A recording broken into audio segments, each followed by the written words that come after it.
Hello, welcome back to Diana with D family. ඉතින් ඔන්න අද වීඩියෝ එක මේ ගැන දන්නේ නැති අයට ගොඩක් වැදගත් වීඩියෝ එකක්. ඉතින් ශුද්ධ සතිය. එහෙමත් නැත්නම් හෝලි වීක් එක කතෝලික අපි කොහොමද ගත කරන්නේ කියලා ඒ ගැන නොදන්න ඔයාලත් එක්ක බෙදාගෙන තමයි අද මම ලෑස්ති වෙන්නේ.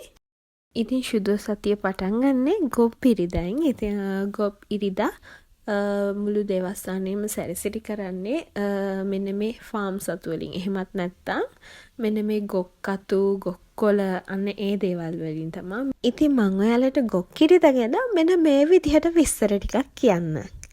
ක්‍රිස්තුන් වහන්සේ පාස්කු ඉරිදිනට දින 6කට මත්තෙන් රජෙක් වගේ ජෙරුසලම් නුවරට පැමිණි දිනය කිතුණුවන් විසින් සිහිපත් කරයි. ඉතින් එම සිදුවීම ශුද්ධ සුවිශේෂයේ මෙන්න මේ විදිහටයි සඳහන් වෙන්නේ. බොහෝ දෙනෙක් තමන්ගේ සලුද අන් අයගේ වතු පිටිවලින් කපාගත් කොලාතුද මග අතුළුවෝය. ඒ කියන්නේ එදා ජුදා ජනතාව රජෙකු ලෙස පිළි අරගෙන හෝසන්නා කියලා ජයഘോഷා පවත්වමින් මේ ජේසුස් වහන්සේව මේ විදිහට පිළිගත්තා කියලා කියනවා. ඉතින් එන්නේ ඒක තමා ගොප්පිරිදා කියලා හඳුන්වන්නේ. ඉතින් මෙදින විශේෂයෙන් සපයාගත් ගොක්කොල ආසිරි ගැන්වීමෙන් පසුව පූජකතුමා පෙරටු කොටගෙන එම ගොක්කොලද රැගෙන පෙරහැරක් පිටත්වීම සිරිතයි.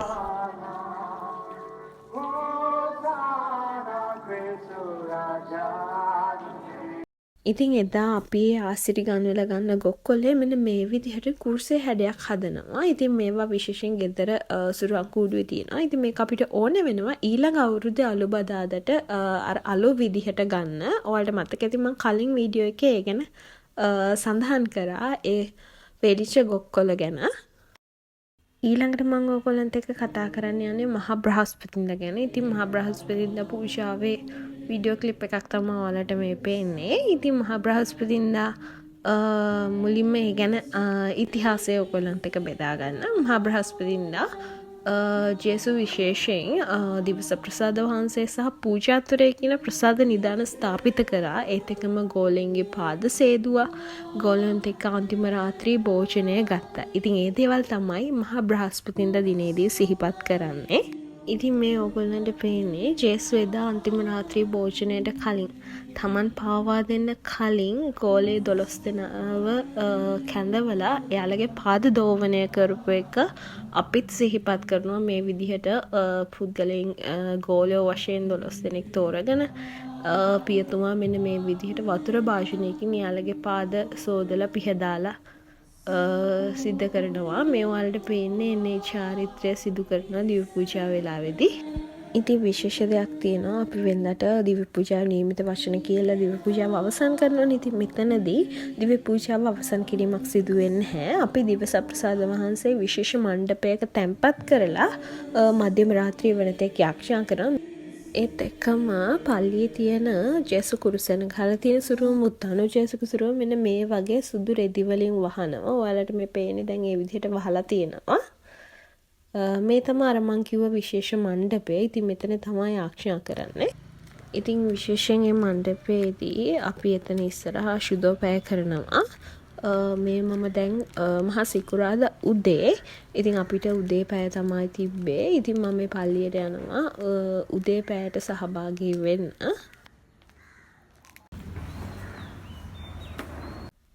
මේ තියෙන්නේ දිවස ප්‍රසාද වහන්සේ වෙනුවෙන් ස්ථාපිත කළ තියෙන විශේෂ මණ්ඩපේ. මට හිතෙනවා ඕලට මෙතන පේනවා ඇති කියලා. පූප එහෙමත් දිවස ප්‍රසාදය තැන්පත් කරලා තියෙනවා. මේ භාජනවල දෙපැත්තේ පහන් පත්තු කරලා තියෙනවා. මම හිතනවා ඔයගොල්ලන්ට පේනවා කියලා. ඉතින් මහා බ්‍රහස්පතින්දා දිව්‍ය පූජාවේ ඉඳන් අලුයම සෙන්සුරාදා රාත්‍රී මෙහෙය අවසන් වනතුරු කාලය පාස්කු තෙදින වන්දනා මෙහෙය කියලා හැඳින්වෙනවා. ඉතින් මේ ඔයාලට පේන්නේ මහා සිකුරාදා මෙහෙය. ඉතින් මහා සිකුරාදා මෙහෙත් ප්‍රධාන කොටස් 3ක් දකින්න පුළුවන්. ඒ කොටස් එකිනෙකට සම්බන්ධතාවයක් තියෙනවා. දේව වාක්‍ය මෙහෙය, කුරුසේ වන්දනාව, දිවස ප්‍රසාද වහන්සේ බෙදා දීම කියලා.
ආදරදුවේ පුතේ තරුණ තරුණියනි අපි ශ්‍රී කුරුසේ උපුත්තුණු ආදර ජේසු දිහා බලමු.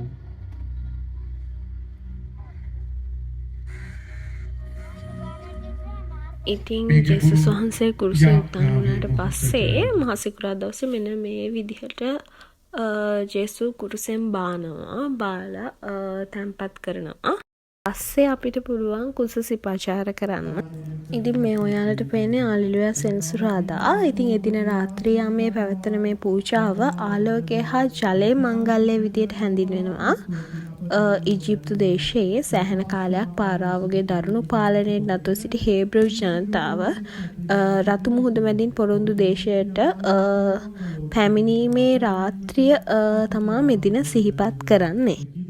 ඒක අපි කරන්නේ දේවස්ථානයේ තියෙන සියලුම පහන් නිවා දමා අඳුරේ මෙන්න මේ වගේ ගිනි මැලයක් දල්වනවා. ඊට පස්සේ ගිනි වැල දැල්ලෙන් ෆාදර් ගාව තියෙනවා පාස්කු ඉටි පහන. ඉතින් ඒ ඉටි පහන දල්වනවා. ඉතින් මේ ඉටි පහනත් ගොඩක් විශේෂයි. මම ඔයාලට ඉස්සරහට ඒ ඉටි පන්දම පෙන්නන්නම්. ඉතින් මේ ඉටි පහනේ කටුවකින් කුරුසේ ලකුණ සටහන් කරලා තියෙනවා. ඒත් එක්කම ග්‍රීක භාෂාවෙන් පළමුව හා අවසානය කියන අකුරු එහෙමත් නැත්නම් ඇල්ෆා ඔමේගා කියන අකුරු සටහන් වෙනවා. මේ වලට පේන්නේ ෆාදර් ඒ අදාළ ඊටි පහන පත්තු කරනවා. මේ තියෙන ඊටි පහන පත්තු කරන අවස්ථාව.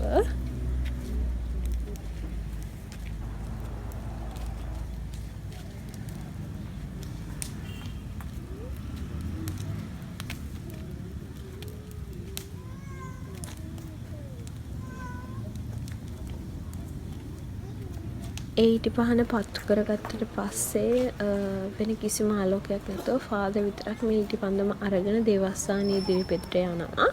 ඉතින් ඒ ගිහිල්ලා ඒ ඉටි පහනෙන් තමයි අපේ අතේ තියෙනවා ඉටි පන්දම් හාලෙලූයා සෙනසුරාදා පත්තු කරන විශේෂ ඉටි පන්දම් වර්ගයක් තියෙනවා. ඉතින් ඒ ඉටි පන්දම් තමා මෙන්න මේ විදිහට පත්තු කරගෙන ඉන්නේ එක එක්කෙනා.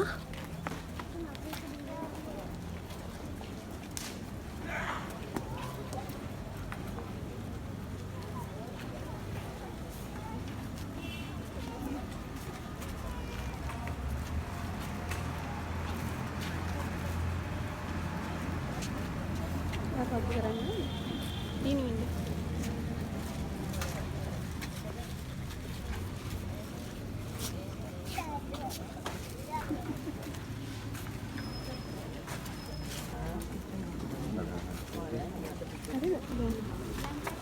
එකක් පත්තු කරන්න කමන්න.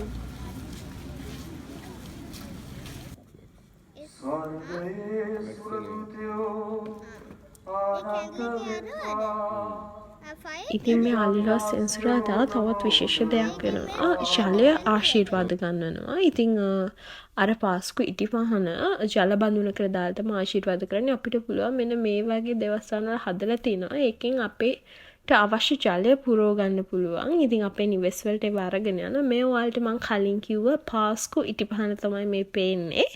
ඉතින් ඒක මේ විදියට පූජා වෙලාවේදී තැන්පත් කරනවා. ඉතින් ඒතකම කලින් අර සුදු රෙදිකින් වහලා තිබ්බ මේ උත්තාන ජේසුගේ සුරුව මෙන්න මේ විදියට විවෘත කරලා තියෙනවා. ඉතින් ඔයාලා හැමෝටම සුබ පාස්කු මංගල්‍යයක් ප්‍රාර්ථනා කරන අතරතුර ඉතින් 2019 අප්‍රේල් 21 කියන්නේ අපිට කවදාවත් අමතක නොවන දවසක් නේ. ඉතින් මීට අවුරුදු 6කට කලින් ඉතින් එදා අපි අතරින් වෙන් වෙලා ගිය ඒ සියලු දෙනාගේ ආත්මවල සිහිපත් කරන ගමන් ඒත් එක්කම 2025 අප්‍රේල් 21 වෙනිදා අප අතරින් සමුගත්ත අපේ ශුද්ධෝත්තම පියතුමාණන්ගේ ආත්මයටත් ජේසුගේ ශ්‍රීවත මඩල දැක දෙව්මා තුරුලේ සැතපීම ලැබේවා කියලා ප්‍රාර්ථනා කරනවා.